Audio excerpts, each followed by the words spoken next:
한국이 비록 쇠약해도 2천만 인구가 한마음으로 분하게 여기고 의기를 내어 죽게 된 곳에서 삶을 구하고 망해가는 때에 보존을 도모한다면 우리의 약함이 어찌 걱정되며 저놈들의 강포함이 어찌 두려우랴.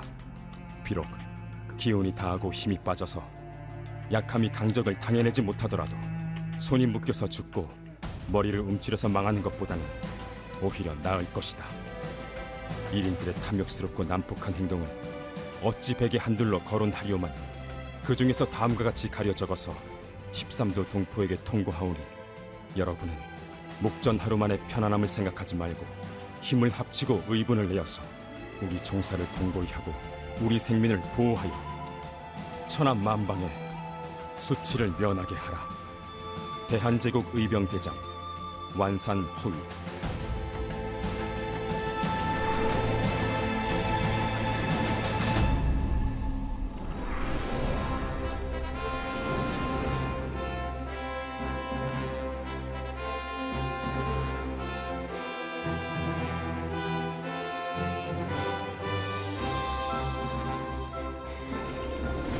네, 안녕하십니까. 저는 한국의고대학교의 사학과에 있는 반정률 교수입니다.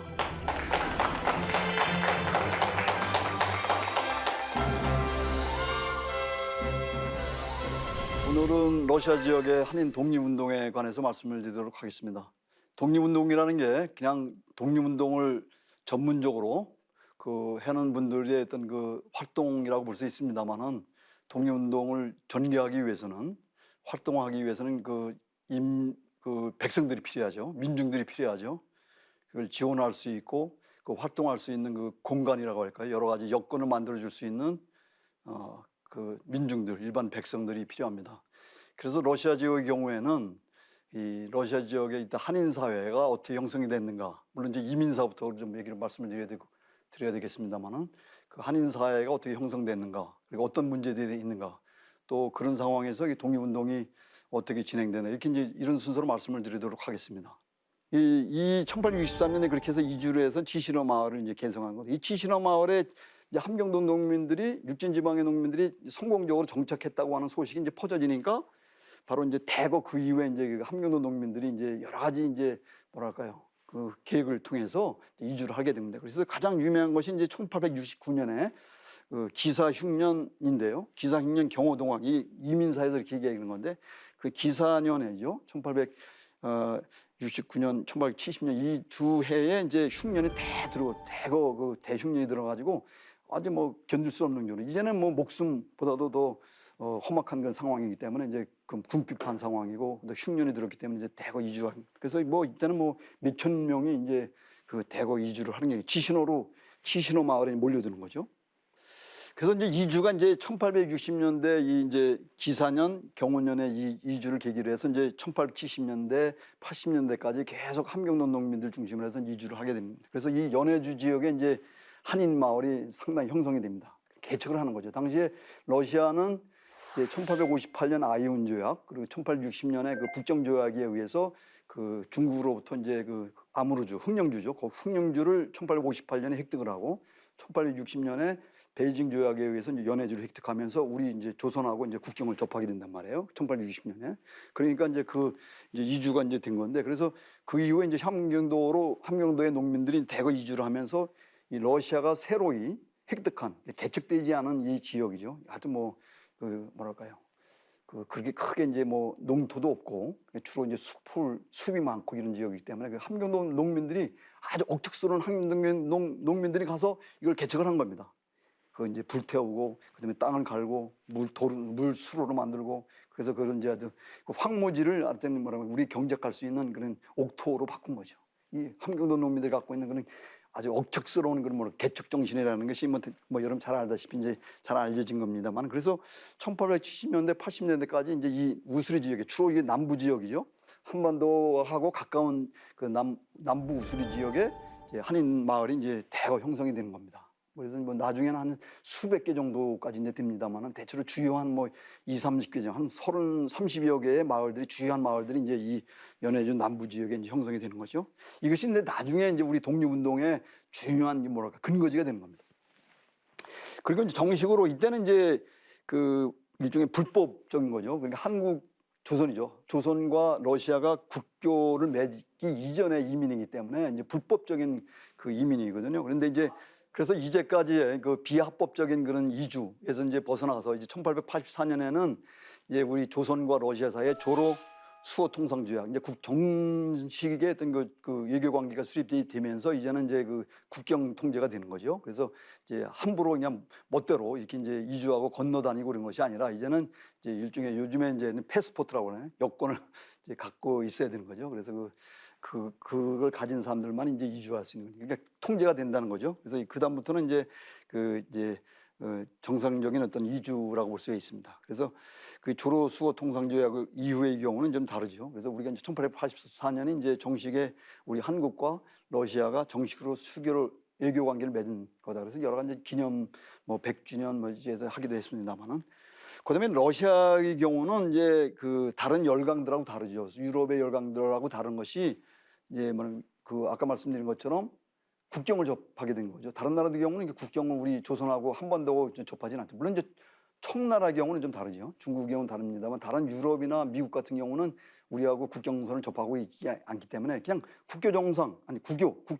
그래서 통상조약만 맺으면 문제가 이제 해결되는 건데 러시아의 경우는 한 20여 킬로 두만강 하구로부터 한 20여 킬로 이제 그 상류 쪽으로 한 국경을 접하고 있기 때문에 그 지역을 통해서 이제 국경을 접하고 있기 때문에 그 지역에 대한 어떤 특별한 새로운 그 조약이 필요한 거죠. 그래서 이제 그걸 맺은 것이 1884년에 조로 육로 통상 장정입니다. 그러니까 이제 그 국경을 이제 넘나드는 여러 가지 문제 또는 여러 가지 교역의 문제라든가 통상의 문제라든가 이런 것들을 이제 종합적으로 정리해서 그 어떻게 이제 통상을 할 것인가 이 문제가 이제 결정이 된 거죠. 합의가 된 거죠. 그래서 주로 경흥이라고 하는 그 육진 중에 이제 하나인 게 경흥인데 경흥이 가장 큰 도시죠. 그래서 경흥을 중심으로 해서 주로 이제 교역이 이루어지는 건데 이 경흥에 주로 이 말하자면 를 통해서 이제 러시아의 사람들이 이제 한반도로 들어오게 해서 상업 활동을 하게 되고 또 한반도에 있는 사람들이 러시아 가서 이제 경제 활동을 하고 교육을 하고 이런 겁니다. 그래서 이 조로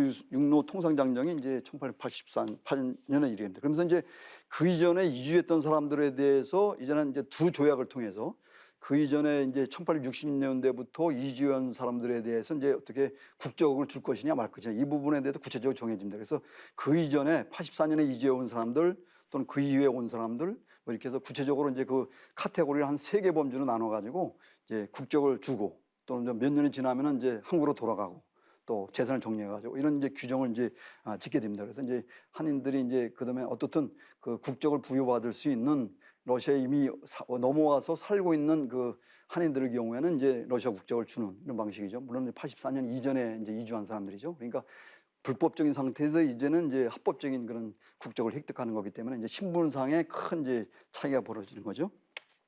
그리고 이 사람들의 경우는 뭐랄까요?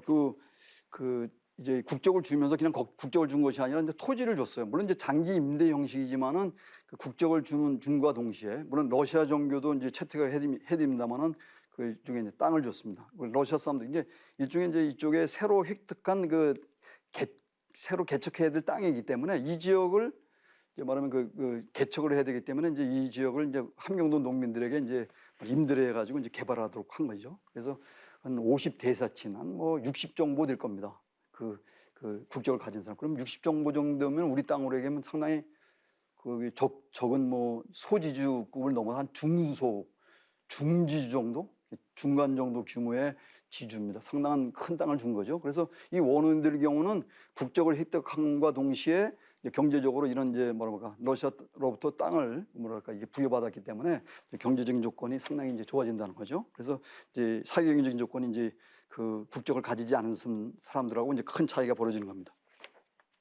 근데 이렇게 이제 한인들이 몰려오게 되니까 이 한인들이 몰려온 그 한인들에 대해서 이제 이 총독들이 이 1860년대 이제 동시베리아 총독부가 이제 이르쿠츠크에 만들어지고 1884년에는 그 이제 이 원동 지역, 극동 지역을 중시로 해서 러시아 정부에서 그래서 또 청나라의 경우도 이제 그 동안에 이제 소위 봉금 정책을 해가지고 이제 이 만주 지역에 자기들이 발상지이기 때문에 여지역에 이제 이주를 하는 것을 검했었는데 청나라의 경우도 이 지역을 이제 적극적으로 또 이민을 장려하게 됩니다. 그래서 거기에 같은 국경을 접하고 있는 러시아에서도 이제 이 지역에 대한 이거 뭐랄까 이 흑령주라든가 또 아무르주 그 연해주라든가 이 지역 극동 지역에 대한 그 관심을 고조시키면서 지금 이제 하바롭스크 그 아무르강하고 이 우스리강이 이제 만나는 그 지금 하바롭스크라고 하는 지역의 그 도시에다가 좀 극동 지역의 그러니까 중심 도시죠. 거기에다가 이제 연흑령주 총독부 그러니까 총독부를 만드는 겁니다.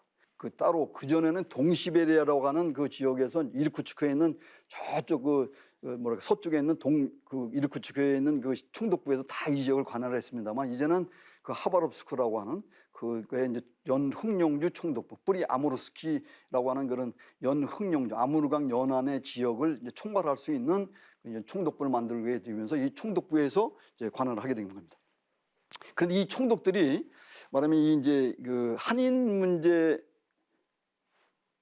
대해서 상당히 이제 관점이 다릅니다. 이제 어떤 총독들의 경우는 이제 대거 몰려오고 있는 그 한인들에 대해서 상당히 이제 걱정스럽고 이제 의심스럽고 이렇게 이제 좀 그런 믿지 못하는 그런 이제 총독들이 있는 반면에 또 한편으로는 또 이 한인들을 이제 상당히 긍정적인 측면, 러시아에 도움이 되는 어떤 그 신뢰할 만한 그런 존재로 생각하는 총독들이 있었습니다. 그래서 대표적으로 이제 이 총독들의 이제 입장을 이제 두 가지로 대표할 수 있는 인물이 두 분인데 운제르베르게르라고 하는 사람, 1905년부터 1911년까지 이제 그 연흑령주 총독을 지낸 분이고 이 곤다찌라고 하는 사람은 1911년 그 운제르베르게르에 이어서 총독을 했던 그 1911년부터 17년까지 러시아 혁명 나기 전까지 이제 총독했던 분입니다.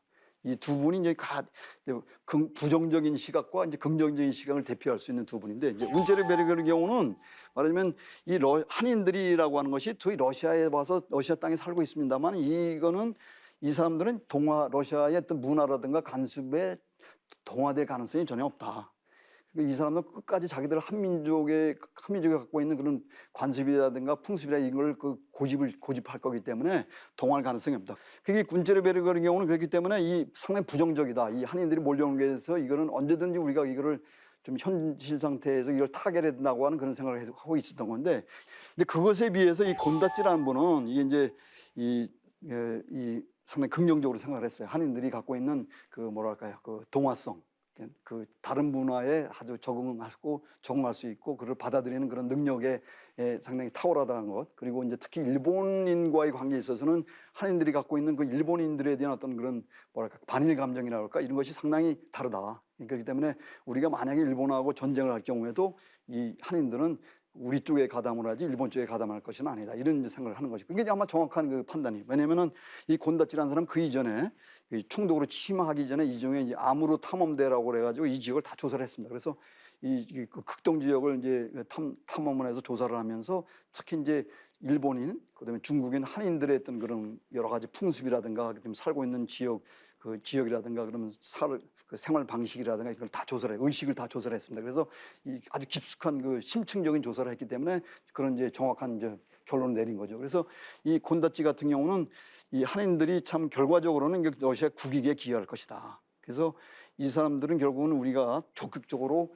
우리 이제 러시아로 이제 끌어들여야 된다는 거죠. 포용 정책을 펼쳐야 되는 거예요. 그래서 국적을 이제 줘야 된다는 입장이었습니다. 근데 유감스러운 것은 이제 이분이 1911년 우리가 국권을 상실한 이후에 총독이었다는 것이죠. 그래서 이 지역에 이제 독립운동 관련해서 이제 많은 이제 우리 한인들이 활동하게 됩니다만은 결국 이제 이 곤다찌가 이 우리 한인 독립운동을 이제 보호를 하게 되는 겁니다. 그래서 이런 입장을 갖고 있었기 때문에 그래서 가능한 한 이제 일본이 이제 개입을 하게 되면은 안 되기 때문에 이 한인들이 러시아에 들어와서 살고 있는 한인들에게 이제 여러분들이 다 이게 국적을 취득을 해라. 러시아 국적을. 그러면 우리가 보호를 해주겠다. 이렇게 해서. 그래서 이 당시에 곤다찌가 통치하고 있던 시기에 말하면 이제 많은 한인들이 이제 러시아 국적을 취득하게 됩니다. 그래서 요거 이제 지금 이제 원호인과 여호인이 지금 말씀을 이제 간단히 드렸습니다만 이제 이 말이 그전에는 이제 기화인 또는 비기화인 이런 일본식의 표현을 썼어요. 근데 이제 제가 이 지역을 연구하면서 용어라는 거는 일본식, 물론 일본 반일적인 그런 의도는 아닙니다만은 이왕이면은 당시에 그 한인들이 자기들을 불렀던 이름을 쓰자, 용어를 쓰자. 그래서 이제 원호인이라고 불렀어요. 국적을 가진 사람들은 원호인, 국적이 없는 사람들은 여호인 또는 유호인 이렇게 얘기했습니다. 그래서 이건 러시아 말에 나온 거예요. 스타로질리, 먼저 와서 정착해 있는 사람들, 그다음에 노보질리, 나중에 와서 정착한 사람들. 그래서 이것이 이제 우리말로 하면은 원어인, 여호인이 되는 겁니다. 그러니까 원어인 경우는 오래전에 이주를 해가지고 땅도 갖고 있어서 정착을 해서 살고 있는 사람들. 여호인 하면은 이제 최근에 이주를 해와서 왔지만 이제 국적을 가지지 못한 사람들. 물론 땅도 없고요. 근데 이 사람들이죠. 그러니까 이 원어인과 여호인이 이제 사회경제적으로 명확하게 구별이 되는 겁니다. 이게 이제 조금 더 세게 얘기하면 이제 계급적인 차이가 있다는 거죠. 그런데 이 두 원어인과 여호인 한인 사이의 두 부류가 이제 크게 이제 분류할 수 있는 건데 이제 서로 이제 상당히 이제 부정적으로 봤어요. 사회경제적인 이제 처유가 지위가 다르다 보니까 그래서 이제 이 사람들 경우는 이제 주로 뭐랄까요? 따로 살았어요. 뭐 같이 사는 경우 있지만 이게 원어인들이 사는 마을, 원어인촌, 원어촌, 또 여호인들이 사는 마을, 여호인촌, 여호인 따로 살았습니다.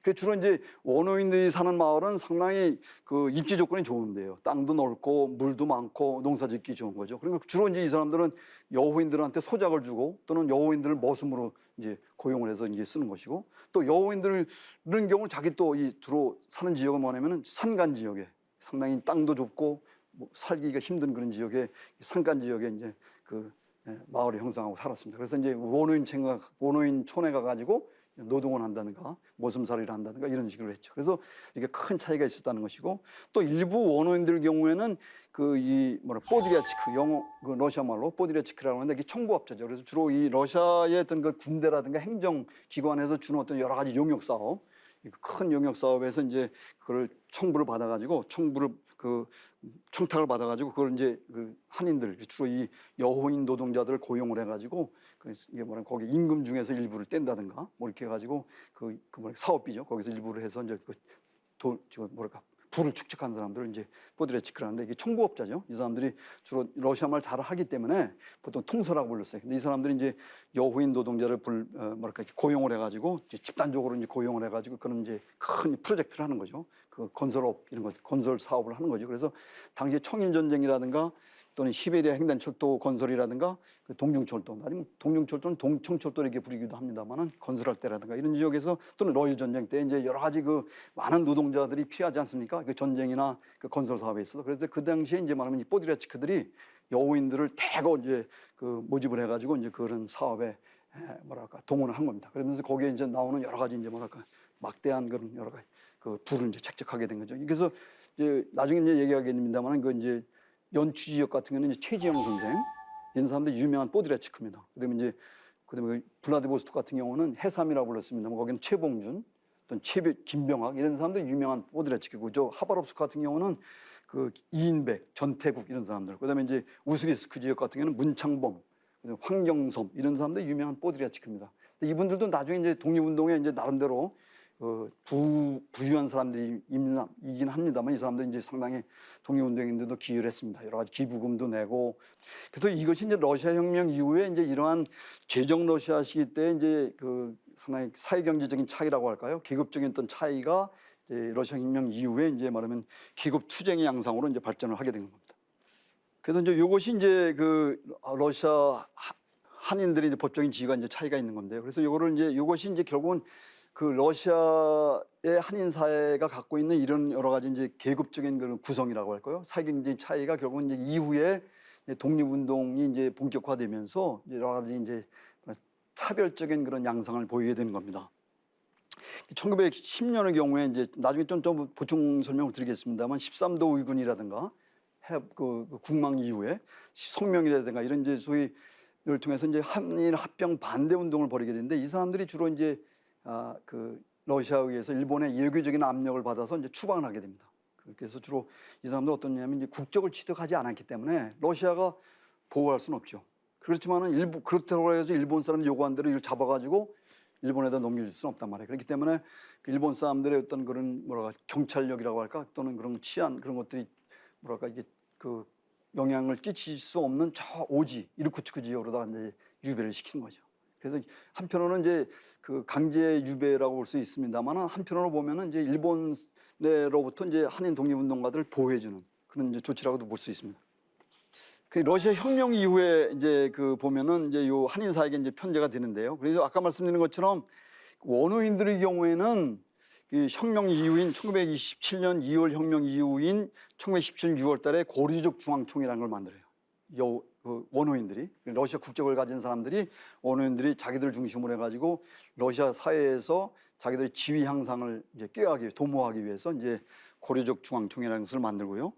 반대로 이제 원어민들이 자기들만의 어떤 조직, 고려족 중앙총회를 만드니까 거기에 반대를 해가지고 그 한족 중앙총회라는 것을 만듭니다. 그것이 혁명 이후죠. 그래서 고려족 중앙총회는 원어민들, 국적을 가진 사람들의 모임이지만 우리는 원어민도 여호인도 다 참여하는, 모든 그 한인들을 다 참여하는 그런 기관을 만들겠다. 그래서 한족 중앙총회를 만든 겁니다. 명칭이 다르죠. 고려족, 러시아 국적을 가진 사람들이 고려족이라고 부르는 것이고, 고려인이죠. 고려족. 그리고 우리 이제 한인들, 한국의 정체성이 그래도 강하게 있는 사람들, 그 여호인들이 중심된 단체는 한족 중앙총회, 한족이라고 불렀단 말이에요. 그래서 이쪽 양쪽이 이제 결국은 이제 합의를 해가지고 그러면은 우리 서로 이렇게 분리해서 하지 말고 합치자. 그래서 한 6개월 후에 이제 큰 대회를 원어민도 참여하고 여호인도 참여하는 그런 대회를 열자. 그래서 이제 그 1918년 6월 달에 그 이제 전로 한족 대회라고 하는 걸 열립니다. 그 특별 제2차 전로 한족 대회인데 정식 명칭은 거기서 이제 모여가지고 전로 한족 중앙총회를 만든 겁니다. 그러면은 이 전로 한족 중앙총회라는 것은 원어민도 참여하고 여호인도 참여하지만 누가 주도권을 가졌겠습니까? 여기는 결국 그 러시아의 터전을 갖고 있는, 경제적으로 우위에 있는, 기반이 있는 원어민들이 이 조직을 장악할 수밖에 없는 거죠. 그러니까 여호인들의 경우는 같이 합치긴 했지만은 여기 이제 일종의 마이너리티죠. 소수 세력이 되는 겁니다. 그래서 이 전로한족 중앙총회가 3.1운동 이후에는 그러면 대한국민의회라는 것으로 확대 발전됩니다. 개편되는 거죠. 근데 3.1운동, 물론 이제 3.1운동이라는 게 보통 우리가 국내에서 일어난 3.1운동의 영향을 받아서 러시아 지역이나 북한도 지역이나 예구 다른 나라에 이제 3.1운동이 일어났다 얘기를 설명을 합니다만은 이제 좀 러시아 지역의 입장에서 보게 되면은 거의 동시에 진행이 됐다고 보면 됩니다. 3.1운동이라는 것이 국내와 별도로 그 국내 국외 지역에도 준비가 되고 있다는 거죠. 단적인 얘기가 이거죠.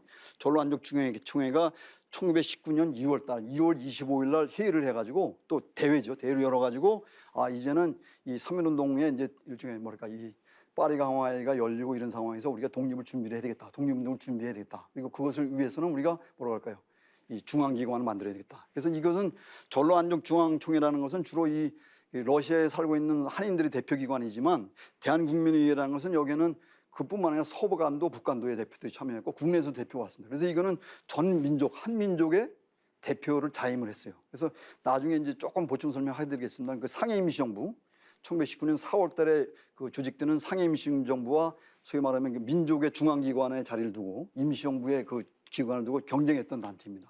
이 대한국민회의가 이제 만들어집니다. 그런데 이것이 주로 이제 원어민들이 중심이 된다는 거죠. 그리고 이제 여호인들의 경우는 이런 것의 입장에 이제 반대를 해가지고 주로 한족 중앙총회 계열입니다만 이 계열이 나중에 이제 러시아 혁명 10월 혁명 이후에 이제 한인 사회당이라고 하는 소위 말하는 볼세비키와 같이 결합하는 볼세비키 세력과 우리가 손을 잡아서 독립운동을 추진해야 된다. 일본과 싸워야 된다. 이런 입장을 이제 하는 거죠. 그래서 이 한인사회당은 이제 처음에는 이제 합법적인 조직으로 출발했습니다. 그 다음에 이제 백이파들이 이제 정권을 수립하면서 이제 비합법 조직으로 가게 됩니다. 그래서 이거는 이제 노선이 다른 거죠.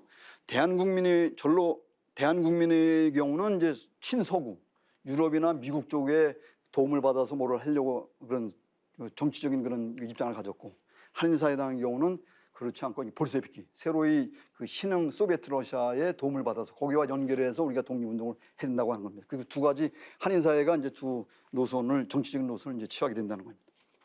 이 독립운동의 경우는 이제 여러 가지 이제 크게 나눌 수 있는데 첫 번째는 이제 외교 활동 후원이죠. 이 러시아 지역의 독립운동에서 이제 가장 첫 번째로 연결된 것이 이제 헤이그 밀사 사건에서 이제 이 지역에 있는 한인들이 이제 그걸 지원을 한다는 것이죠.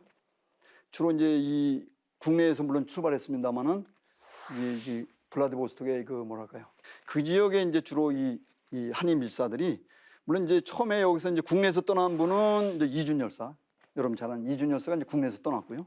그다음에 이상서 선생 같은 경우는 이제 만주에서 떠났고, 그다음에 유희정 선생 같은 경우는 저쪽 자기 아버지가 이제 이범진 공사란 말이에요. 당시 그래서 그 모스크바에서 이제 합류를 했고요. 페체르부르에서 이제 합류를 했고요. 그래서 이제 다 이제 합류를 해가지고 이제 헤이그로 가게 되는 건데, 바로 이제 그 행로에서 그 러시아에 있는 그 연해주에 있는 또 이쪽에 블라디보스톡에 살고 있는 한인들이 이제 이 사람들에게 이제 환영회도 하고 송별회도 하고 그다음에 이제 여러 가지 이제 후원금도 내고 그래서 지원했습니다. 물론 이제 당시 이제 기록에 따르면 상당히 섭섭한 얘기들을 합니다. 이 대표들에 대해서 함경도가 조선 시대에 전통적으로 차별받던 그런 얘기들을 하면서 이제 차별 대우 좀 하지 말아라. 함경도 평안도 함경도는 조선 시대 때 계속 차별받았잖아요. 그래서 그런 얘기를 합니다만 어떻든 이 헤이그 밀사 사건, 헤이그 밀사의 경우에도 이제 이 러시아에 있는 한인들이 지원을 했다. 그래서 요게 이제 그 이범진 선생이 이걸 다 이제 주도를 한 건데 이제 원래는 여러분 이제 이 함경도 출신의 그 이용익이라는 분이 있어요. 이용익이 이제 결국은 1907년 1월달에 이제 병사를 하게 됩니다만 그 해삼이 블라디보스톡에서 이분이 이제 원래 고종 황제로부터 위임을 받아가지고 모든 외교 대권을 다 받았어요. 근데 이분이 이제 돌아가시게 되니까 그것을 넘겨받은 분이 누구냐면 당시에 이제 말하면 러시아 공사였던 이범진입니다. 그래서 이범진이 원래 해외에 가기로 했었어요. 근데 이제 그분이 이제 자기 아들을 대신 여러 가지 이제 영어도 잘하고 유희종이 두 번째 아들인데 영어도 잘하고 프랑스 말도 잘하고 러시아 말도 잘하니까 헤이그에 가서 평화에 가게 되면은 그럼 이 이제 두 정사가 이제 이상서 선생이고 부사가 이준 열사거든요. 이 두 분을 서포팅할 수 있는 외국인 기자들한테 할 수 있는 연설하고 이런 번역하고 이런 것들은 이제 자기 아들을 이제 가서 보낸 거죠. 그래서 이제 유희종 선생이 나이가 어림에도 불구하고 이 헤이그 밀사 우리 거기에 이제 일원으로 참여를 하게 된 겁니다. 그다음에 이제 의병이죠. 이 연해주 의병인데 이 동의회라는 단체가 있습니다. 1908년에 이제 결성된 그 단체인데 이 동의회 같은 뜻을 가진 그 모임, 같은 뜻인 사람들의 모임이 된 겁니다. 그래서 동의회라고 하는 건 이제 말하면 이제 언제만 그 1908년에 만들어진 건데 이것이 이제 소위 의병 조직이라고 딱 말씀드릴 수는 없습니다. 왜냐하면 의병 활동을 후원하기 위한 그런 거라고 볼 수 있어요. 그러니까 전체 한인들을 말하면 조직을 해가지고 그다음에 거기에 이제 의병 활동을 비롯한 여러 가지 민족 운동을 후원하는 그런 단체로서 만든 거예요. 그래서 그 총장이 누구냐면은 러시아 한인사회 이제 소위 대부라고 많이 얘기를 합니다만 그 최지영, 뾰토로 세메노비치 초이죠. 최지영 선생이 이제 총장이고 부총장은 이제 그 북간도 개척사였던 그 개척사였던 관리사였던 그 이범윤 의병 대장이죠. 이분이 부총장이고 회장은 그 이제 헤이그 밀사로 갔던 그 이휘종 선생이 아버지의 말하면 파견에 의해서 이제 그 빼츠레부르에서 이쪽 지역으로 와가지고 그 연추라는 지역에 와가지고 블라디보스톡 연추에 와가지고 이제 회장으로 가면 이 동의회를 조직을 한 겁니다. 그래서 많은 후원금을 물론 갖고 왔죠. 그래서 동의회가 이제 결성이 되고 그래서 이제 이 동의회가 이제 1908년 7월 8월에 이제 이 국내 지금 여기서 지금 이제 나오지는 않습니다만은 그 함경도 북부 지역에 주로 이제 육진 지방의 그 지역에 이제 침투를 해가지고 일본의 어떤 수비대들을 공격하고 그래서 이제 전투를 벌이게 된 거죠. 그래서 안중근 의사가 이 당시에 동의회의 일종의 이제 간부였습니다. 그 일종의 그 동의회 의병 부대 이제 일종의 우영장이죠. 우영장. 좌영장은 이제 그 안중근의 그 의영제라고 했던 어민섭이라는 분이 있는데 그분 나중에 이제 친일화 돼서 아주 고급 밀정이 됐어요. 그래서 그 일본 사람들이 포섭을 해가지고 안중근의 의영제 있습니다. 그 손 위에 그 의영제가 이제 그 어민섭, 안중근, 그다음에 그 김기룡이라는 세 사람인데 안중근 의사는 이제 두 번째 삼형제 중에서 두 번째 의영제입니다. 이게 어민섭이 이제 좌영장했어요. 상당히 동의회 간부급에 있는 거죠. 그래서 이 안중근 의사나 어민섭 이런 사람들이 이제 주로 된 것이 87형제 청년들을 87명을 규합을 해가지고 의병부대에 대거 참여를 하게 됩니다. 이분들이 이제 의병으로 해서 그 함경도 북부 지역을 이제 공략을 하게 되는 거죠. 그래서 일본군과 수비대들과 이제 대대적으로 전투를 하게 되는 건데 그 결말은 어떻게 돼요? 여러분 이제 안중근 의사의 이제 일지를 그 회고록을 좀 보면 좋겠습니다만 어떻든 자세히 이제 언급이 됐습니다만은 결국 이제 아주 비참하게 이제 패배를 하죠.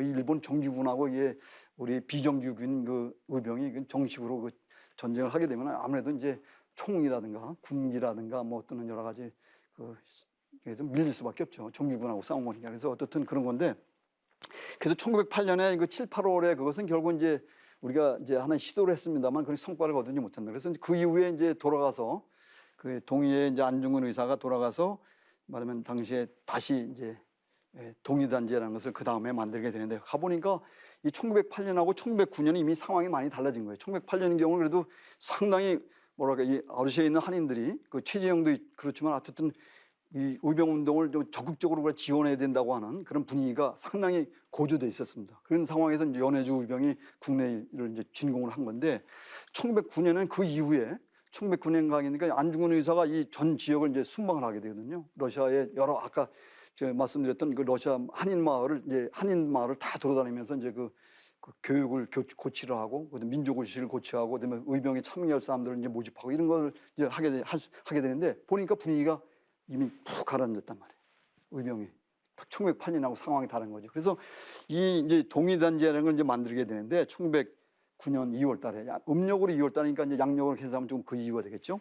그래서 이제 그 의병 그 조직을 이제 그 뭐랄까 이제 만들려면은 그것을 이제 이끌어 나갈 수 있는 그 코어 그룹, 핵심 그룹을 만들어야 되잖아요. 그래서 동의 단지회라는 걸 만든 겁니다. 그래서 동의회에 참여했던 그 회원들 중에서 아주 그런가 기가 꺾이지 않고 아직도 그 의지를 갖고 있는 그 동지들 11명을 규합을 해가지고 동의 단지회를 만든 겁니다. 보통 우리가 단지 동맹이라고 하는 건데 여기 약지를 이제 잘라서 그렇게 한 거예요. 그래서 단지 동맹이라고 얘기합니다.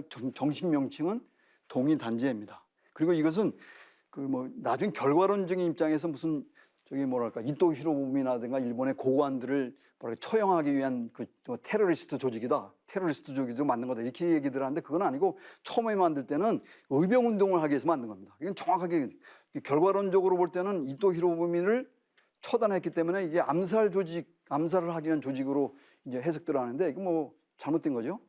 그것이 아니라 의병 운동을 1908년처럼 다시 되살리기 위한 그것을 이제 불씨로서 12명의 이제 말하면 핵심 멤버들이 만든 이게 동의 단지입니다. 근데 그것이 이제 안 됐기 때문에 결국은 이제 방향을 바꿔서 이토 히로부미가 이제 온다고 그러니까 하얼빈이 방문한다고 그러니까 그 소식을 듣고 이제는 저놈을 처단하겠다고 하는 그런 의식을 이제 바꾼 거죠. 그래서 그건 이제 그리고 이제 동의 단지에 참여했던 사람들 참여한 게 아니에요. 근데 여기 이제 그 안중근 의사가 했던 거는 이제 나중에 이제 우덕순이라든가 조도선이라든가 유동화라든가 이제 이런 분들이 이제 그 사람들은 이제 동의단지의 멤버들이 아니거든요. 그러니까 그 사람들은 이제 규합을 해서 별도의 이제 그 거사를 한 거죠. 그런데 이제 이 단지를 하면서 이제 보통 이제 뭐랄까요, 이 안중근 의사가 이제 요즘에 이제 그런 얘기도 합니다. 이게 안중근 의사만 이게 자른 거 아니냐, 단지를 한 거 아니냐. 나머지 11명은 단지를 안 합니다. 이런 얘기를 하는 사람들이 전문가들도 그런 얘기를 하는 경우인데 이거는 잘못된 거죠. 그런 사람 다 12명이 다 잘랐습니다. 그래서 일본 사람들 기록을 보면은 단지한 사람들을 찾아다녔단 말이에요. 안중근과 뜻을 같이 했던 사람들, 이토 히로부미 사건 이후에 하얼빈 사건 이후에 이 단지라는 사람들을 찾아다녔어요. 그리고 단지라는 거는 일종의 결의를 나타내는 그런 적이었기 때문에 그래서 이거는 뭐 12명이 다 같이 한 겁니다. 그래서 이제 피로 이게 이제 뭐랄까 이 혈서를 쓴 거죠.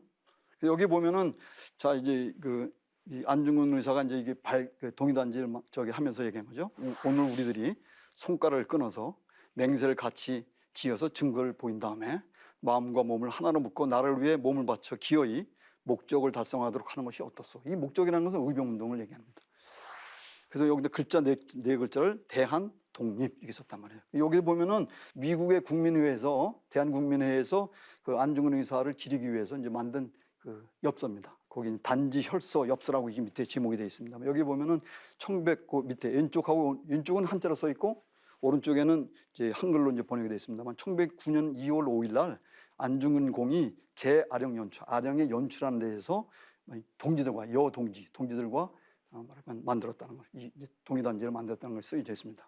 2월 5일이라는 것은 음력입니다. 그래서 이제 이것이 돼 있고 여기 이제 여기 보면 밑에 왼쪽에는 안중근 의사의 단총 이렇게 돼 있고 오른쪽에는 안중근 의사의 손가락. 그래서 그 잘린 절 단지한 사진이 다 있습니다. 그래서 안중근 의사 이렇게 만들어 가지고 이걸 이제 동포들한테 다 배포를 했습니다. 미국에 있는 대한국민회에서 특히 이제 그 여러 가지 그 조직을 통해서 이제 배포를 했습니다. 그래서 구입포들이 다 이거를 이제 구입을 해가지고 이제 안중근 의사를 추모하는 그런 것을 했죠.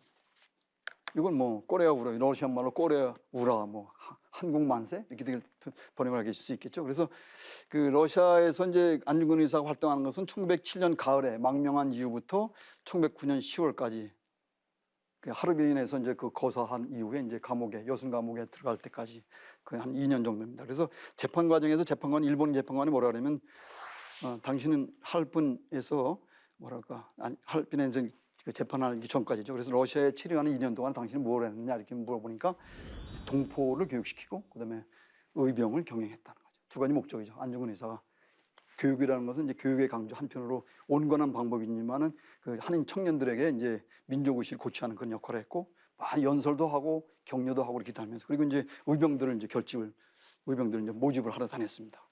그리고 결국은 이제 아까 말씀드린 것처럼 1908년에 국내 진공작전이 이제 큰 성과를 보지 못하고 그 다음에 그것을 계속적으로 추진을 하려고 하다가 이제 그것이 뜻대로 되지 않으니까 이제 뭐랄까요 방향을 바꿔서 이제 이토 히로부미가 마침 오게 되니까 이토 히로부미를 처단하는 방향으로 해서 이제 다른 동지들을 규합을 해가지고 이제 거사를 한 거죠. 그 13도 이거는 이제 한인 합병식입니다. 그래서 이 한인 합병을 이제 반대하는 운동인데 이미 이제 1910년 그 상반기 봄에 가게 되면은 이제 이 러시아의 한인들이 다 여러 가지 이제 언론 보도를 통해서 이제 한국의 그 멸망이라고 하는 것은 이제 눈앞에 코앞에 다 가져왔구나 하는 소리 다 알았어요. 그렇기 때문에 이걸 어떻게 막을 것인가 이런 이제 고민을 한 거죠. 그래서 주로 이제 거기에서 대표적인 단체가 이제 13도 의군입니다. 13도 의군이라는 것은 이제 우리가 과거에 주로 우이병 운동을 해서 이제 진공도 해보고 이제 여러 가지 이제 시도를 했습니다만은 이제는 마지막으로 한번 총 우리의 힘을 다 결집을 해서 한번 그 진공 작전 한번 해보자. 그래서 우리가 국내로 들어가게 되면은 국내에 지금 잠재화되어 있는 잠복하고 있는 의병 세력들이 다시 이제 봉기하게 되면은 내외가 서로 상통해가지고 한번 일본에 저기는 한번 축출해보자 이런 거죠. 그런 이제 그 기하에서 만든 조직인데 그래서 13도 의견입니다. 물론 1908년의 경우에도 우리가 13도 같은 이름의 그 의병 조직이 있었죠. 전국 13도의 그 의병들이 다 해서 이제 서울 진공작전을 하게 되지 않습니까? 근데 그거 같은 거죠. 이름이 같습니다만은 이건 연해주에서 만든 겁니다. 근데 여기에는 의암 유인석 선생이 도총지였어요.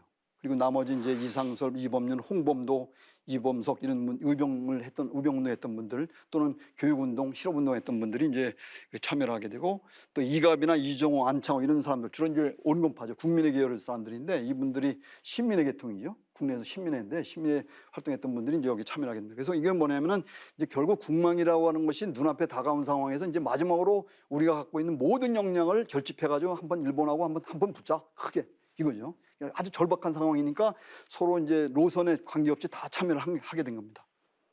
요게 이제 13도 의견의 문서인데 누구를 이제 임명하는 채모라는 사람은 이제 도총 사무수죠. 유인석 선생이 이제 임명한 건데 날짜를 보니까 이것이 1910년 6월 달에 이제 그 13도 의견이 만들어집니다만 10월 5일 날 돼 있어요. 임명장 날짜가. 그러니까 뭐냐면은 13도 의견이 이제 보통 우리가 일반적으로 얘기하듯이 한일합병이 달성된 이후에 말하면 그 러시아의 탄압을 받아서 없어진 거로 얘기합니다만은 결국 오랫동안 그 이후에도 13도 의견이 계속 존속하면서 활동을 했다는 걸 알 수가 있습니다. 물론 주요 지도자들이 아까 말씀드린 것처럼 그 일본의 외교적인 압력을 받아가지고 이르쿠츠크로 다 이제 그 유배를 당하거든요. 그럼에도 불구하고 일부 남아있는 13도 의견의 간부들이 이 13도 의견을 그 말하면 국망 이후에도 강제적인 합병 이후에도 그 13도 의견을 유지를 했다고 하는 것을 이 문서가 이제 보여주고 있는 거죠. 그리고 이제 언론 계몽 운동입니다. 이제 애국은 의병 운동이라는 것이 이제 의병 운동이라는 것이 사실 이제 그거를 하게 되면 엄청난 역량이라고 할까 이걸 이제 총동원을 해야 되거든요. 그게 이제 최종의 어떤 군사 활동이기 때문에 최종적인 군사 활동에는 거기에는 아주 재력도 많이 들고 인력도 많이 듭니다. 그런데 이제 그것이 한번 하게 되면은 한인 사회가 푹 이제 그 침잠이 되죠. 침잠이 되고 이제 쇠잔한단 말이에요. 힘이 빠지기 때문에 이제 그는 또 다시 힘을 기르기 위한 이제 언론 교육 계몽 운동이 벌어지는 겁니다. 그래서 이제 물론 이제 동시에 진행되기도 합니다만은 주로 이제 언론 활동 교육 계몽 운동입니다. 주로 이제 민족 의식을 고취하는 건데 이제 대표적으로 이 해조 신문을 들 수 있습니다. 그런데 이제 아까 연해주 의병이 국내 진공 작전을 벌였던 그것도 같은 시기입니다. 동의회가 결성되는 그 시기인데 바로 한편으로 그 최봉준이라고 하는 유명한 그 뽀드리아치크 그 총부업자인 최봉준이죠. 이분이 이제 주도를 해가지고 최초의 해외에서의 최초의 한글 신문입니다. 아주 완벽하게 100% 한글입니다. 이 석판 인쇄로도 찍었던 건데 아직 그 인쇄 그 활자로도 찍었던 게 인쇄인데 이것이 이제 블라디보스톡에서 이제 해조 신문 뭐냐면 해조 신문이 자꾸 이제 그 조자를 잘못 쓰는 경우도 많이 있습니다. 조자가 뭐냐면 그 조선 사람 조자죠. 해는 해삼이에 있는 조선 사람의 신문 그래서 해조 신문입니다. 그래서 이제 해조심을 창간했는데 이것이 한 3개월 정도밖에 유지가 안 돼요. 그래서 이제 주로 이 최봉준이라는 사람이 이제 엄청난 부호인데 준창호라고 하는 그 블라디보스토크의 성진을 오가는 그 뭐랄까요, 그 선 배의 이제 소유자기도 합니다만은, 그리고 이제 한인사에서 이제 아까 말씀드렸던 최재형, 그다음에 이제 김항만, 이 사람과 같이 이제 소위 한인사의 삼걸 세 명의 영웅 호걸이다 이렇게 이제 호걸이다 이렇게 부른 분인데 이분이 이제 맞는 거죠. 그래서 최재형 선생하고 의형제입니다. 그래서 이제 그 연해주의병은 반대를 했어요. 최봉준 선생이나 김항만 선생의 경우는 그 연해주의병을 반대를 했어요. 물론 이제 아까 말씀드린 것처럼 동의회가 이제 그 최재형 선생님 총장이었잖아요. 그래서 동의회가 이제 우병운동을 할 때는 연해주의병이 국내로 진공할 때는 최재형 선생님 그걸 전폭적으로 지원했어요. 근데 이제 최재형 선생도 그 이후에는 입장을 바꿉니다. 그래서 이제 의병운동에 대해서 상당히 유보적인 입장, 심지어는 반대 입장으로 돌아가게 됩니다. 그래서 자기 의형제인 최봉준과 같은 입장으로 이제 돌아가게 되는 거죠. 그런 뭐냐면은 러시아의 입장이 이제 바뀐 거죠. 러시아가 이거를 일본하고 이제 상당히 가까워지는 그런 관계가 되기 때문에 일본의 외교적인 압력을 버틸 수가 없는 거죠. 그래서 러시아에서 지역은 군사적인 활동, 의병 활동을 더 이상 이제 용납을 하지 못하는 겁니다. 그래서 이제 이 권오페는 1911년부터 이 기호 출신의 사람들, 이상설이라든가 이런 사람들, 또는 이제 함경도 출신의 그 이종호라는 사람, 그리고 이제 여러 사람들이 이제 주도를 해서 만들어냅니다. 각계 이렇게 만들다가 결국 이제 1911년 12월 달 가게 되면은 이제 러시아 정부에서 이렇게 하죠. 너희들 한인들 말이지 서로 이렇게 지역 출신별로 이렇게 막 서로 나눠가지고 이렇게 하지 말고 같이 힘을 합쳐서 통일된 어떤 걸 가져와라. 그럼 우리가 승인해 주겠다. 그래가지고 그 곤다치라고 하는, 아까 말씀드렸던 곤다치라는 사람이 그 총독이 이 권오페를 이제 승인을 하는 겁니다. 그래서 아주 합법적인 그 기구로, 그래서 여기는 주로 이제 함경도 사람들, 그다음에 평안도 사람들, 그다음에 황해도, 그다음에 충청도, 경기도 사람들, 이 모든 그 당시 이제 지방 출신에 따른 이제 파벌들이 있었는데 이 모든 파벌들이 다 참여를 합니다. 그래서 1911년 12월 달에 되면 공식적으로 이 권오페가 아주 그 러시아 당국 곤다치 총독을 비롯한 여러 그 핵심 간부들이 말이죠. 그 명예회원으로 이제 참여를 하게 되면서 이 권오페가 이제 공식적인 합법적인 그 단체로 활동하게 된 거죠. 그러니까 이 국민회하고는 완전히 처지가 다릅니다. 이 권오페는 러시아 정부에서 공식적으로 일본을 견제하려고 하는 측면도 있지만, 그래서 우리는 이거를 이제 독립운동을 위한 단체가 아니라 뭐랍니까, 그 실업운동, 직업을 알선하는 우리 한인들의 어떤 궁핍하게 살고 있는 한인들에게 그만 생계 수단을 제공하는 그런 단체다. 그러니까 이걸 표방한 거죠. 그럼 실질적으로 독립운동한 겁니다. 그리고 이제 요 대한광복군 정부인데 이게 그 권오페의 경우는 이제 주로 이 합법적인 단체이기 때문에 이제 주로 이 공개적인 거죠. 그래서 일반 사람들이 다 참여합니다. 그래서 원어민들뿐만 아니라 합법적인 국적을 가진 원어민들뿐만 아니라 여호인들도 다 참여를 했어요. 이 권오페 같은 경우. 그러나 이 대한광복군 정부는 이게 이제 군사단체란 말이에요. 군정부란 말이에요. 그래서 이거는 이제 13년 말에 어떻게 만들어졌냐면은 1914년이 되면 어떻게 됩니까? 1914년은 러일 전쟁 10주년이 되잖아요. 러일 전쟁 10주년. 그러니까 1904, 5년에 4년에 이제 러일 전쟁이 발발했기 때문에 10주년이니까 이 러시아 사람들이 뭐가 있겠어? 일반 사람들이 갖고 있는 거는 뭐냐면 이거 한번 10주년을 계기로 해가지고 복수를 한번 해야 되겠구나 일본에. 이것이 여론이 이제 팽배. 우리가 러일 전쟁 1904년 5년 때는 우리가 들 준비가 안 된 상태에서 일본이 기습 공격을 해가지고 우리가 전혀 준비가 안 된 상태에서 전쟁을 한 거다. 그렇기 때문에 또 지역도 이렇게 멀고, 그리고 우리가 선도적으로 이제는 그래서 우리가 패배를 했기 때문에 그걸 우리가 그렇게 많은 이권을 뺏겼단 말이에요. 땅도 뺏기고. 살린 남부 같은 경우는 일본한테 뺏겼잖아요. 50도 이남 지역은. 그리고 이제 그 남반주 절도 여순 대련 이 지역도 러시아 조차지였는데 그것도 일본한테 다 넘겼단 말이에요. 그러니까 러시아가 준비가 안 된 상태에서 러일 전쟁을 치렀기 때문에 이제는 그걸 복수를 해야 되겠다. 10주년을 계기로 해서 우리가 제대로 한번 우리의 대국인 러시아가 일본을 한번 뻔때려 보이자. 이것이 이제 여론이 막 형성되고 있었던 거예요.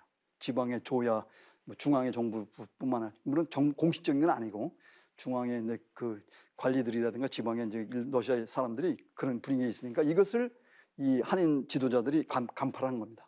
그러면은 일본하고 러시아가 전쟁을 하면은 그럼 어떻게 할까? 우리가 러시아 측에 힘을 합쳐가지고 일본하고 전쟁을 하자. 그러면은 우리가 독립할 수 있다. 이렇게 생각하는 거죠. 그래서 대한광복군 정부가 말하면 그 준비를 하는 거죠. 그 러일 전쟁에 대비를 해가지고 사관들을 양성하기 위해서 나자구라고 하는 지역에다가 무관학교를 설립하고, 그다음에 군비를 모으고 모금 운동을 하고 뭐 이렇게 쭉 활동을 합니다. 근데 유감스럽게도 이게 제1차 세계대전이 발발하잖아요. 근데 그것은 일본하고 러시아가 전쟁하는 것이 아니라 일본하고 러시아가 한편이 된 거죠. 연합국의 한편이 된 거란 말이에요. 독일을 상대로 해서. 그래서 이 전망을 잘못한 거죠. 국제 정세를 그러니까 러시아 사람들이 갖고 있는 일반적 여론에 의해서 대한강복정을 만들고 또 나름대로 그 독립전쟁이라고 하는 건 나중에 이제 우리가 독립운동가들이 가졌던 일반적인 걸 독립전쟁론이라고 하는데 그것은 뭐냐면은 우리가 일본하고 1대1로 전쟁하기는 여러 가지 역량상 상당히 힘들기 때문에 열강 중에서 특히 미국이나 러시아나 중국이나 또는 영국이나 프랑스나 이런 열강이 일본하고 전쟁했을 때는 우리가 그 일본과 전쟁을 하고 있는 나라와 손을 잡고 일본하고 싸우고 그다음에 독립하는 이게 이제 독립전쟁론이거든요. 그러니까 현재는 러시아가 일본하고 전쟁을 해야 되는데 전쟁하는 게 아니라 같은 편이 돼 버렸으니까 그게 이제 대한광복군 정부가 구상했던 그 전략에 차질이 생긴 거죠. 그러니까 이제 이것에 대한 여러 가지 비판이 있습니다만 어떻든 대한광복군 정부는 어떻든 군 정부 1919년 3.1운동 이후에 북한도 지역에서 아주 엄청나게 생겨났던 독립군 단체들 있잖아요. 광복군 단체들 있잖아요. 그 단체 이제 선구적인 어떤 그 조직이었다 이렇게 이제 말했습니다. 그렇게 대한광복군 정부가 커버하고 있었던 거는 연해주 지역뿐만 아니라 서간도, 북간도 지역까지 다 국내 지역까지 다 함경도 이 지역까지 다 커버했어요. 그래서 거기 군구라고 해서 군구죠. 그 나눠가지고 다 그 책임자들도 임명을 했습니다. 그러나 이제 유감스럽게도 이제 이 대한광복군 정부는 이제 계획대로 되지 못했다는 거죠. 원어민들은 이제 아까 말씀드린 것처럼 3.1운동 이후에 대한국민회를 만들어가지고 전체 민족 운동의 주도권을 장악하려고 하게 해서 상해임시정부하고 이제 경쟁을 하게 됩니다. 그리고 대표를 2명 윤회하고 고창일이라는 사람을 이제 파리 강화에 보내는 게 되는 거죠. 당시 뭐 국내뿐만 아니라 해외의 경우는 여러 지역에서 다 대표를 보냈어요. 파리 강화에. 3.1운동하고 이제 임시정부와 관련된 거지만은 그 목표는 뭐냐면 파리 강화 회의였단 말이에요. 파리 강화 회의에 말하면 우리 대표를 보내. 그 대표가 우리가 독립할 능력이 있고 독립할 의지가 있다는 것을 과시하고 그것을 뒷받침할 수 있는 독립선언, 시위운동을 하고 이런 것들이 다 그 기획된 거란 말이에요. 그래서 그것이 이제 일반 우리 민중들의 이제 전폭적인 지지를 받아서 3.1운동이 이제 성공할 수 있던 건데 물론 이제 뭐 성공이란 말이 이제 어폐할 수 있을지 모르겠지만 이 지역에서도 러시아에서 대한국민회가 대표를 보냈어요. 물론 이제 이 윤회와 고창일이 2월달에 1919년 2월달에 국민회가 만들어지기 전에 출발했습니다만은 당시 시베리아가 내전을 치르고 있었기 때문에 러시아가 시베리아 내전을 이 상태였기 때문에 파리 강화회가 다 끝난 다음에 도착을 했어요. 파리 강화회가 6월 28일 날 끝나잖아요. 1919년. 그러니까 한 9월달이니까 끝나고 3개월에 가서 겨우 그만큼 이 시베리아 지역이 내전을 치르고 있던 지역이니까 그 전선을 뚫고서 이제 결국 겨우 간 것이 이제 9월달이란 말이에요. 그래서 물론 합류했습니다만 이미 파리 강화에 참석하기 위해서 파견된 그 원래의 목적을 달성하지 못했죠. 어쨌든 대한국민회가 그런 역할을 하는 거죠. 보내고 그래서 상임시정부가 한 8월까지 1919년 8월까지 경쟁을 하게 됩니다. 그리고 이제 여기 한인사회당에 이제 그 임시정부 관련해 가지고는 이 러시아 쪽이 상당히 중시를 했어요. 독립운동 전체 입장에서 보면은 독립운동 3.1운동 이후에 임시정부를 기획하고 임시정부를 조직하는 사람들 입장에서 보면은 러시아가 독립운동이 가장 셌단 말이에요. 1910년대 한말부터 10년까지 지금까지 말씀드렸습니다만은 다른 지역 국내의 경우는 무단 통치 때문에 거의 그 독립운동이 이제 뭐 비밀 결사가 이루어지긴 했습니다만 거의 불가능한 상태거든요. 국내에서는. 그러니까 해외 지역에서도 가장 강렬했던 데가 이 연해주 러시아 지역이란 말이에요. 그래서 신안총 같은 경우는 그 소위 말하는 원동의 서울이다 이렇게 불렀어요. 해외 한인 사회의 중심지다 이거죠. 그리고 독립운동의 메카라고 그렇게. 이 지역을 거쳐가지 않은 사람들이 없습니다. 안창호부터 해서 독립운동 한다고 내놓으라는 사람들 다 이 신안촌 다 거쳐갔어요. 그만큼 1910년대 3.1운동 이전까지는 이 러시아 지역이 독립운동에 가장 그 열심히 했던 지역이다.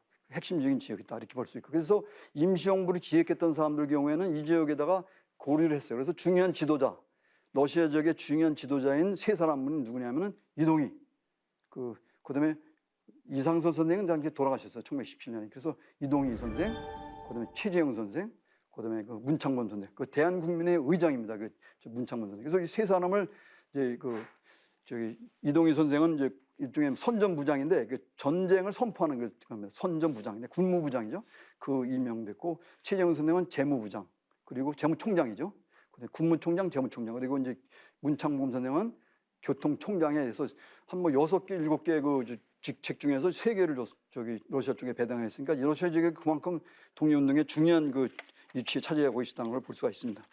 3.1운동 이후에 이제 독립운동이 엄청나게 고조가 되고 또 아까 말씀드린 것처럼 그 임시정부에도 이제 여기에 주요한 3명의 지도자분들이 이제 거기에 총장에 이제 임명이 되고 이런 상황입니다만은 어쨌든 러시아 지역이 이제 크게 활성화됩니다. 이게 주로 이제 만주 지역하고 그 서북간도 지역하고 이런 연해주 지역이 3.1운동이 엄청나게 큰 그 활성화 독립운동이 활성화가 되게 되는데 저는 만주 지역 같은 경우는 이제 독립운동이 이제 활발하게 되고 3.1운동도 물론 일어났습니다만 이 지역도 그 러시아 지역도 이제 3.1운동이 이제 독립선언 만세 시위가 이제 아까 대한국민회를 중심으로 해가지고 3월 17일 날 독립선언을 하게 됩니다. 그래서 독립선언서가 여기에 러시아 지역에 별도로 있습니다.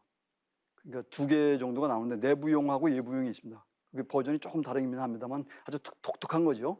독립선언서가 2개입니다. 우리가 이제 독립선언서 하면 이제 여러 가지 28 독립선언도 있고 뭐 보통 이제 그 간도에서 길림에서 나왔던 그 소위 말하면 그 무호 독립선도 있고 기미 독립선도 여러 가지 있습니다만은 이 지역에서는 러시아 지역에서는 이건 대한국민회의 독립선언서가 있습니다. 그것도 이제 언어상으로 이제 우리말로 돼 있고 중국어 한자로 돼 있고 그럼 러시아로 번역돼 있고 그다음에 영어로 번역돼 있고 다 번역을 했습니다. 그것이 다 배포가 됐습니다.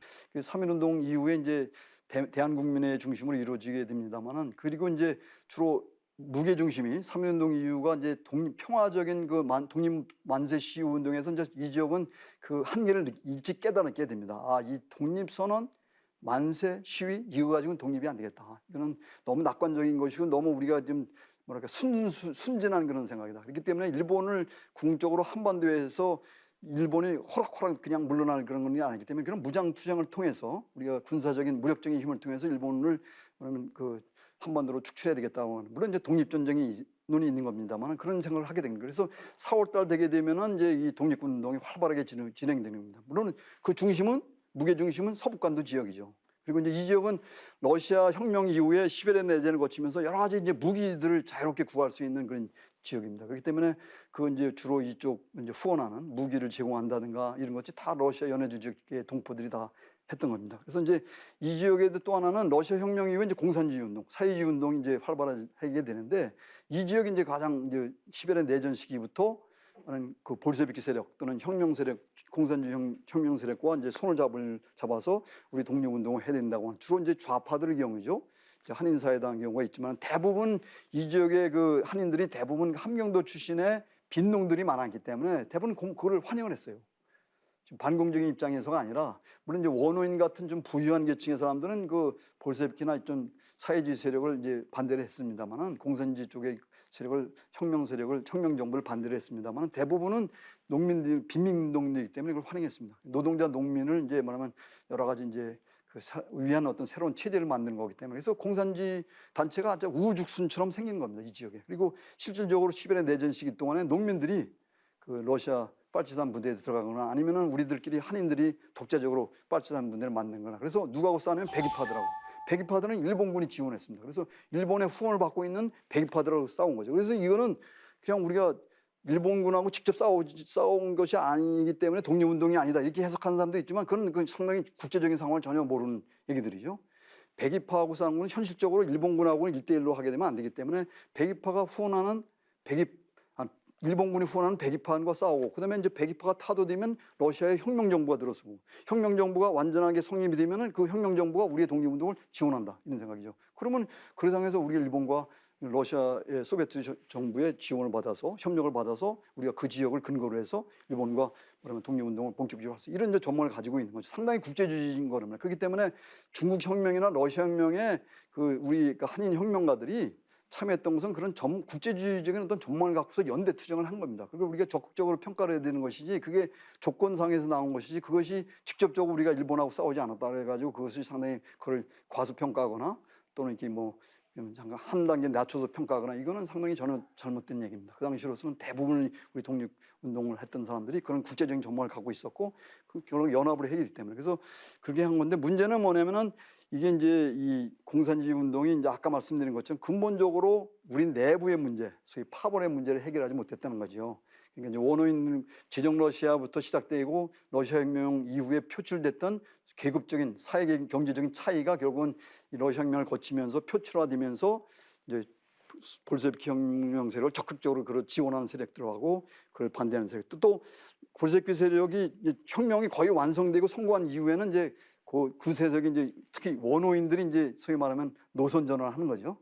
새로운 그 세상에서 이제 과거의 것을 버리고 공산주의 운동에 뛰어들게 됩니다. 그러니까 이 소리 새로운 파벌이 형성되는 거죠. 그래서 우리가 이제 공산주의 운동에서 상당히 부정적인 파벌 했던 그 폐해를 남겼던 소위 말하면 상해파, 이르쿠츠파 이런 문제들이 이제 그 긴 제정 러시아 이후에 또는 러시아 혁명 이후에 이러한 여러 가지 그 사회 경제적인 또는 역사적인 맥락을 가지고 형성된 건데 그것이 이제 우리의 내부의 운동을 약화시키는 그리고 공산주의 운동뿐만 아니라 전체 민족 운동을 그러면 약화시키는 그걸 뭐랄까 거기에 이제 뭐라면 부정적으로 작용했다 이런 측면에서 보면은 우리 사회주의 운동이나 공산주의 운동이 이제 이 지역에서 이제 시작이 되고 이 지역에서 활성화된 거지만 전체적으로 볼 때는 그 공산주의 운동뿐만 아니라 민족 운동 전체에서도 상당히 부정적인 그게 파벌의 문제죠. 그래서 공산주의 운동이라는 것은 그래서 이제 이 지역이 이제 그 좀 2차적으로 물러나게 되고 이제 주로 만주 지역이나 국내 지역으로 이제 공산주의 운동의 무게 중심이 물론 옮겨지게 됩니다. 그리고 소련 입장에서 볼 때도 소비에트 러시아 입장에서 볼 때도 이제는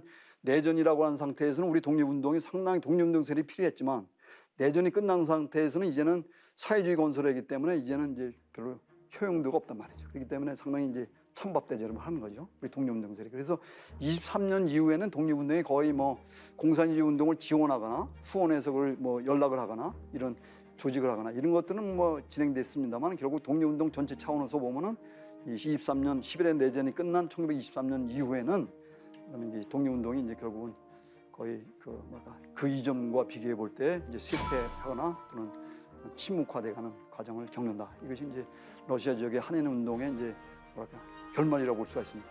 오늘은 여러 가지 복잡한 내용일 수 있는데 러시아 지역의 한인 독립운동에 대해서 말씀을 드렸습니다.